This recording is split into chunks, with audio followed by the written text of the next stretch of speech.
Hi, ನಾನಿವತ್ತು ಇಂದಿರಾನಗರಲ್ಲಿರೋ ಸ್ಟುಡಿಯೋಗೆ ಬಂದಿದ್ದೀನಿ. ಬನ್ನಿ. ಇವರೇ ಸಾಯಿ ಅಂತ ಅದ್ಭುತವಾದ ಟ್ಯಾಟೂ ಆರ್ಟಿಸ್ಟು.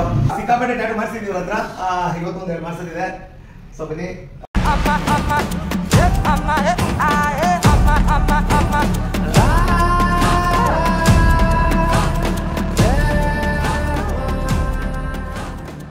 ಫಿನಿಶ್ ಆಯ್ತು ನೋಡಿ, ಈಗ ಅನಿಸ್ತಾ ಇದೆ. ಫೈನಲಿ ಒಂದು ದೊಡ್ಡ ಟ್ಯಾಟೂ ಮುಗಿಸಿದ್ದೀನಿ. ಆಸ್ ಯೂಶುವಲ್ ಸಾಯಿ ಸರ್ ಮಾಡಿದ್ರೆ ಸೂಪರ್. ಕೆಲವರು ಫ್ರೀ ಇದ್ದಾಗ ಮಡಿಕೇರಿಗೆ ಹೋಗ್ತಾರೆ, ಕೆಲವರು ಗೋವಾ ಹೋಗ್ತಾರೆ. ನಾನು ಫ್ರೀ ಇದ್ದಾಗಲ್ಲ ಸಾಯಿ ಸರ್ ಇಂಪ್ಲೀಟ್ ಟ್ಯಾಟೂ ಸ್ಟುಡಿಯೋ ಬರ್ತಾ ಇರ್ತೀನಿ.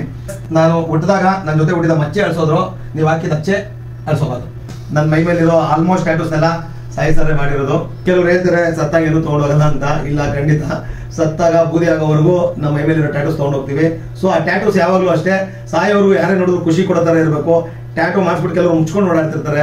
ಯಾವುದೋ ಪೇಪರ್ ಮೇಲೆ ಮಾಡೋ ಡ್ರಾಯಿಂಗ್ ಅಲ್ಲ ಇದು, ಅಥವಾ ಏನೋ ಪೆನ್ಸಿಲ್ ಸ್ಕೆಚ್ ಎಲ್ಲ ಅಳಿಸ್ಬಿಡೋಣ ಅಥವಾ ಬಿಸಾಕ್ಬಿಡೋಣ ಅನ್ನಕ್ಕೆ, ಅಥವಾ ಕ್ಯಾನ್ವಾಸ್ ಮೇಲೆ ಇನ್ನೊಂದು ವೈಟ್ ವಾಶ್ ಮಾಡ್ಬಿಟ್ಟು ಏನೋ ಮಾಡೋಣ ಅನ್ನಕ್ಕೆ. ಇದು ಚರ್ಮ ತುಂಬಾ ನೀಟಾಗಿ ಮಾಡೋ ಹತ್ರ ಮಾಡಿಸ್ಬೇಕಾಗುತ್ತೆ. ಸಾಯೋರು ನಮ್ಮ ಜೊತೆ ಇರುತ್ತೆ, ಹಾಗಾಗಿ ತುಂಬಾ ನೀಟಾಗಿ ಮಾಡೋ ಅಂಥವ್ರ ಹತ್ರ ಮಾಡಿಸಿ. ಅದರಲ್ಲಿ one of the best tattooist ಬೆಂಗಳೂರಲ್ಲಿ ಇರುವಂತ ಅದ್ಭುತವಾದ ಟ್ಯಾಟೂಯಿಸ್ಟ್ ಅಂದ್ರೆ ಅದು ನಮ್ಮ Sai sir. Thank you. Yes sir, ತುಂಬಾ ಚೆನ್ನಾಗಿ ಮಾಡಿದ್ರಿ. Thank you.